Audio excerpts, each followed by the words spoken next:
Assalamualaikum warahmatullahi wabarakatuh. Kembali lagi bersama di channel Mafia Ilmu. Dan jangan lupa untuk subscribe. Ini adalah kisah nyata yang pernah terjadi di dunia ini. Pada zaman dahulu ada seorang nabi yang merupakan Rasul Ul Azmi. Dialah Nabi Nuh. Nah, Nabi Nuh juga disebut sebagai the father of second, yang artinya bapak kedua manusia. Nabi Nuh mempunyai umur yang sangat panjang dan beliau berdakwah selama 950 tahun dan hanya mempunyai pengikut yang sedikit. Dan rata-rata yang mengikutinya kaum orang miskin dan lemah. Pada masa itu praktek penyembahan berhala banyak dilakukan oleh masyarakat hingga mereka meyakini patung-patung yang dibuatnya akan bisa menyelamatkan dirinya. Patung yang dibuat mereka diberi nama sesuai nama leluhur mereka dan mereka sungguh dalam kesesatan. Di antara patung yang mereka buat ada 5 yang mereka agungkan, yaitu Wa'at, Suwa, Yabu, Ya'ud, dan Nasa. Kemudian Allah SWT mengutus Nabi Nuh, cucu Nabi Idris alaihissalam, untuk mendakwahi mereka.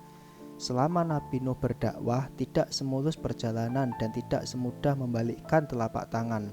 Nabi Nuh berdakwah dengan cara mendatangi rumah-rumah satu persatu dan banyak yang menolak dan juga mencaci makinya.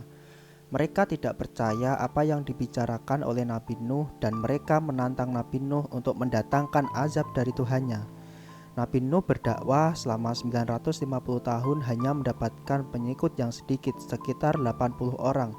Maka Nabi Nuh memohon kepada Allah agar membinasakan kaumnya yang karena mereka sudah dalam kesesatan yang nyata.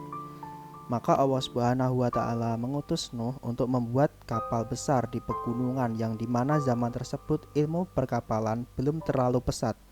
Dan Allah SWT mengajarkan Nuh untuk membuat kapal besar. Nabi Nuh dan pengikutnya bekerja sama membangun kapal tersebut di atas gunung dan jauh dari laut. Hari demi hari, masyarakat melihat Nabi Nuh membuat kapal di atas gunung yang membuat hinaan dan cacian mereka semakin membara. Bahkan ada yang mengotori kapal yang dibuatnya.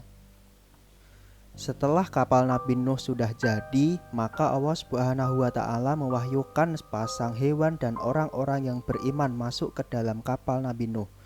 Tiba-tiba hujan lebat pun turun hingga berhari-hari yang membuat rumah para penduduk kebanjiran. Nah, hujan pun gak berhenti-berhenti dan banjirnya semakin tinggi melebihi atap rumah mereka. Kemudian mereka berlarian ke daratan tinggi untuk menyelamatkan dirinya dari azab yang ditimpakan mereka. Bahkan ada yang belum sempat melarikan diri, dia sudah meninggal. Orang-orang beriman yang berada di dalam kapal pun berdoa agar ia diberi keselamatan, lalu Allah mengabulkannya. Di saat Nabi Nuh melihat dari atas kapal, tiba-tiba beliau melihat anaknya yang mau naik ke atas gunung.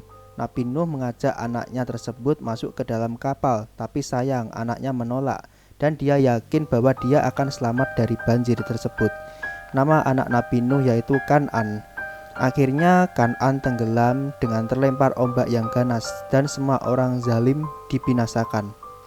Seketika itu Nabi Nuh pun bersedih karena istri dan anaknya tidak mengikuti ajarannya. Tapi dengan tabah Nabi Nuh menerima apa yang sudah ditetapkan oleh Allah SWT. Kemudian setelah beberapa hari banjir pun surut dan kapal mulai berlabuh di sebuah bukit. Dan pada akhirnya orang-orang yang beriman yang selamat dan sepasang hewan dari banjir bandang yang dahsyat. Demikian dari cerita di atas, ada pelajaran bagi kita dan bisa kita ambil hikmah dari cerita tersebut. Barang siapa yang masuk kapal maka ia akan selamat. Ibarat barang siapa yang berpegang teguh pada Al-Quran dan Sunnah, ia tidak akan tersesat selamanya. Kurang lebihnya saya mohon maaf apabila ada kata salah dari video ini dan terima kasih. Wassalamualaikum warahmatullahi wabarakatuh.